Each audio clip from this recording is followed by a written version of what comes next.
Tiruppur Velavan matric பள்ளியில் நடைபெற்ற புதிய தலைமுறையின் வீட்டுக்கொரு விஞ்ஞானி நிகழ்ச்சியில் ஏராளமான அரசு மற்றும் தனியார் பள்ளி மாணவர்கள் தங்களது கண்டுபிடிப்புகளை ஆர்வமுடனும் உற்சாகத்துடனும் காட்சிப்படுத்தினர்.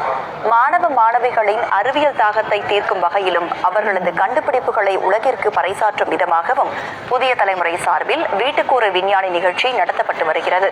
அந்த வகையில் திருப்பூரில் பழவஞ்சிபாளையம் வேலவன் மெட்ரிக் பள்ளியில் நடைபெற்ற நிகழ்வில் 500க்கும் மேற்பட்ட அரசு மற்றும் தனியார் பள்ளி மாணவர்கள் ஆர்வத்துடன் பங்கேற்று தங்களது அறிவியல் கண்டுபிடிப்புகளை காட்சிப்படுத்தினர்.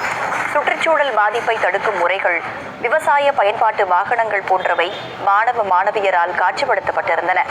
நிகழ்ச்சியினை குத்துவிளக்கேற்றி தொடங்கி வைத்த திருப்பூர் மாநகராட்சி மேயர் தினேஷ்குமார் கண்டுபிடிப்புகளை பார்வையிட்டு அது குறித்து கேட்டறிந்தார்.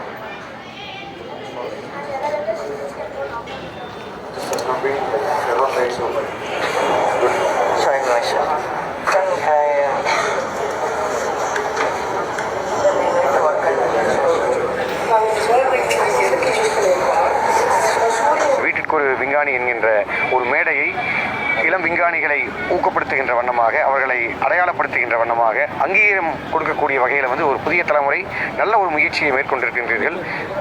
உண்மையிலே மனதார பாராட்டுகின்றோம். மாணவ செல்வங்களுடைய படைப்புகள் உண்மையிலும் ஒரு மிக பிரமிப்பூட்டுகின்ற வகையிலும் அவர்களுடைய சிந்தனை ஒரு தொலைநோக்கு பார்வையில் இன்றைக்கு மிகப்பெரிய படைப்புகளை அவர்கள் இன்றைக்கு கண்காட்சிப்படுத்தி இருக்கின்றார்கள்.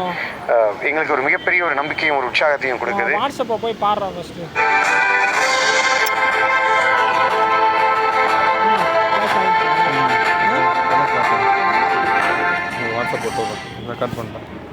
பெரும் எதிர்பார்ப்புகளுக்கிடையே கமல்ஹாசன் நடிப்பில் உள்ள இந்தியனா பாகம் திரையரங்குகளில் இன்று வெளியாகியுள்ளது.